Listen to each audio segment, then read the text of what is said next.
about his own opinion, but he loves me. And I've forgiven him. He married me. And I respect that. I really do.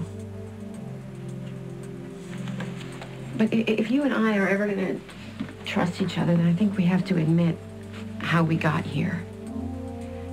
And Craig, as much as he loves you, and I do know that he loves you, he's been, I guess the word would be obsessed with me for the last couple of years. And the truth is, there have been times that I have become hooked on that attention.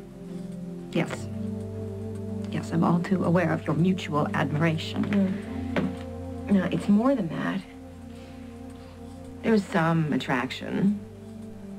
Nothing earth-shaking. Just enough to make a casual conversation a little more interesting. And there was ambition. Mine to be a designer and his to launch something, anything, to make his mark.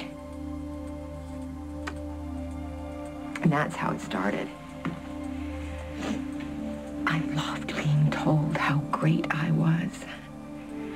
And he kept stoking it until it fed on itself, and then one day it just got out of control.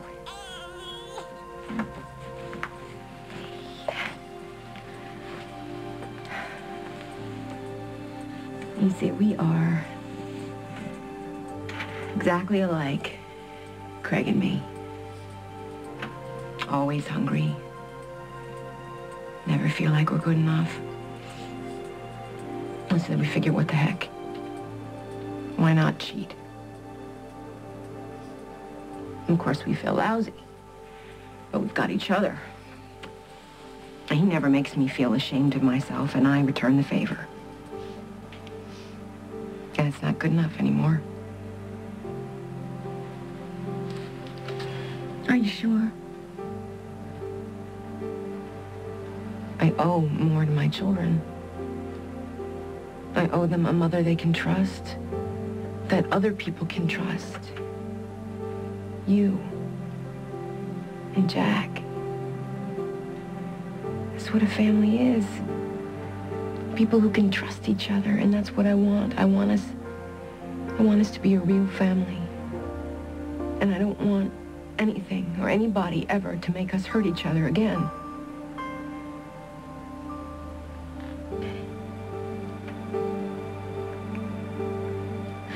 So clean slate? There's just one more thing that we have to discuss.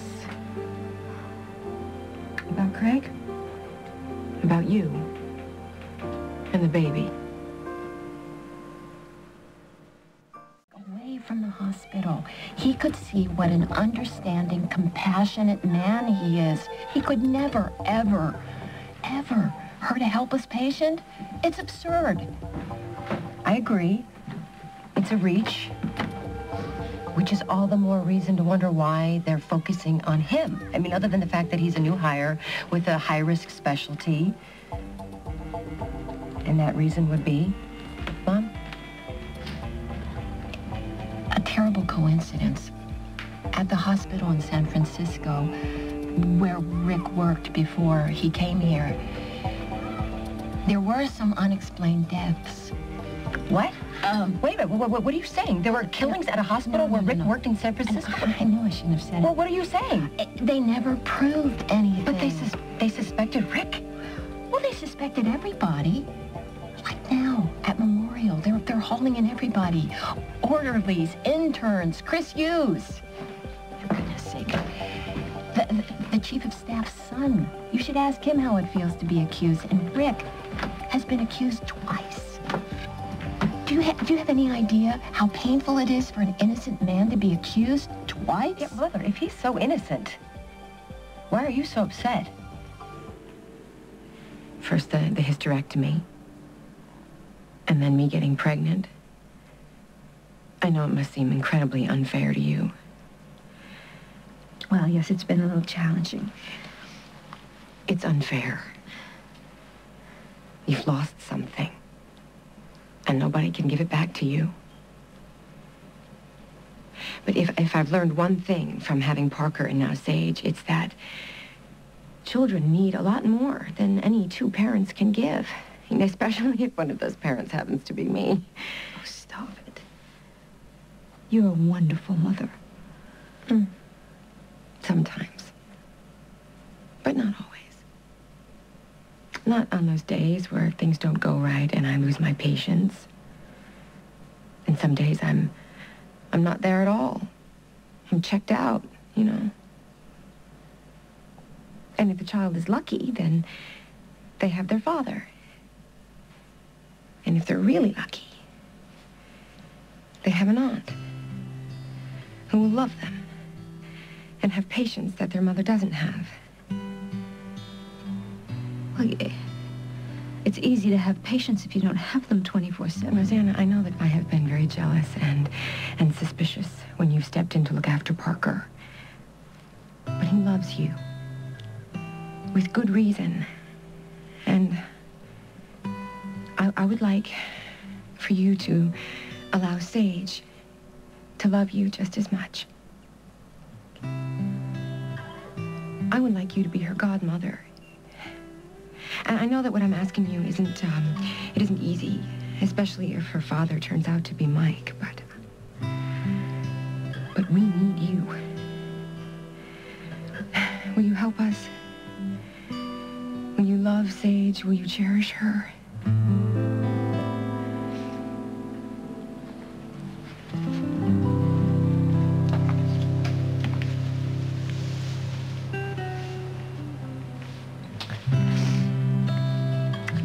It would be my absolute pleasure.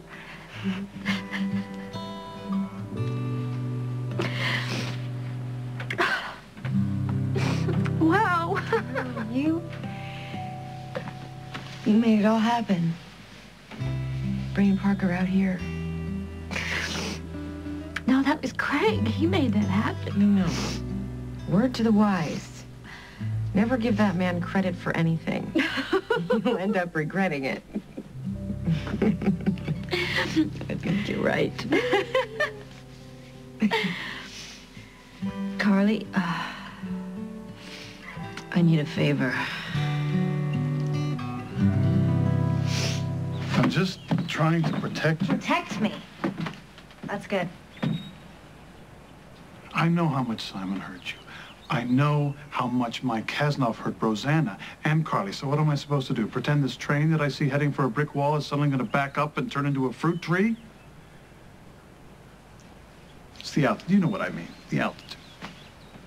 No, I do know that I could take you to the bottom of the ocean and you would still be the same self-centered, narrow-minded control freak. Who is still your loving big brother. Oh, then be loving, Craig. Love me, care about me, support me, and stop telling me what to do. And if you can't do that, then why don't you back up your own damn train and go back to Oakdale? No one cares that you're here. It's not that I don't appreciate the fantasy. You know, one big happy family. I know it might be a little difficult for Jack at first. Let's go. I'm sorry, I beg your pardon? I've got 4 people painting targets on my chest. My work here is done. Oh, well, that's a shame, because mine isn't. I'm staying for the wedding.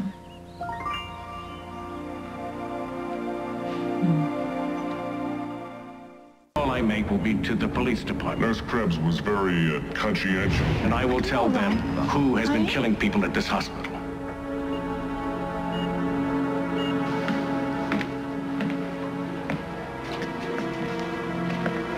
Thank you. How's Bob? Oh, he's fine.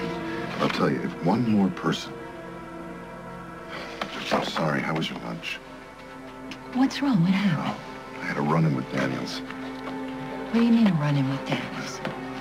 Kim, I'd like to discuss Bob's treatment with you. Actually, that won't be necessary.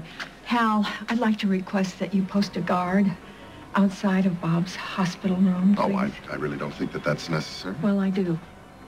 Also, I'm releasing you from Bob's case, effective immediately.